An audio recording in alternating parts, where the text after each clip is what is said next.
नमस्कार, दुनिया की खबर में आपका स्वागत है। मैं हूं शुभि मिश्रा आपके साथ और एक बार फिर से दुनिया भर की खबरों के साथ मैं आपको पूरी जानकारी ईरान और इजराइल के बारे में दूंगी।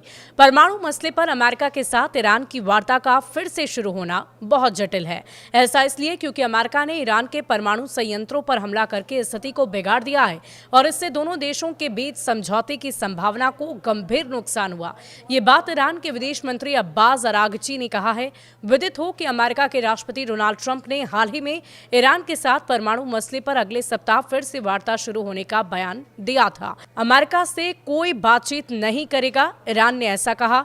ईरान के सरकारी टेलीविजन के दिए गए साक्षात्कार में अरागची ने परमाणु मसले पर अमेरिका के साथ वार्ता के फिर शुरू होने से पहले की संभावना से इनकार कर दिया है, लेकिन इसके जल्द शुरू होने से इनकार किया गया। उन्होंने स्पष्ट कहा कि वार्ता को बेहतर करने के संबंध में हमारे ईरान और अमेरिका के बीच कोई समझौता नहीं हुआ है। वार्ता के लिए कोई समय निर्धारित तक नहीं किया गया, कोई वादा भी नहीं हुआ है और साथ ही ना ही ये कहा गया कि वार्ता दोबारा शुरू होगी।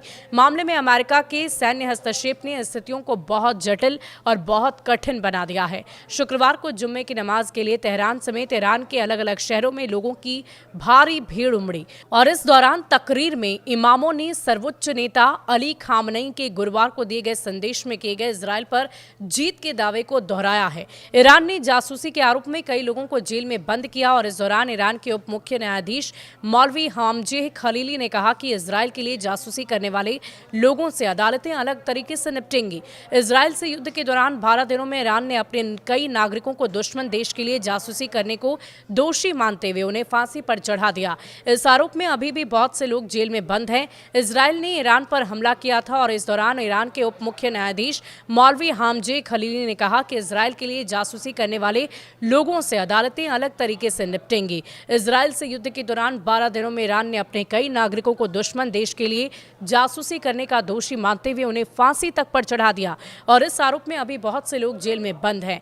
इजराइल ने ईरान पर हमला किया था 13 जून को। जिस तरह से ईरान पर लक्षित हमले किए गए और ईरान के भीतर से ही ड्रोन हमले कर ईरानी एयर डिफेंस सिस्टम को नुकसान पहुंचाया गया, उससे ये माना गया कि ईरान के भीतर से ही इजरायली खुफिया संगठन मोसाद को सूचना दी गई और मदद की गई।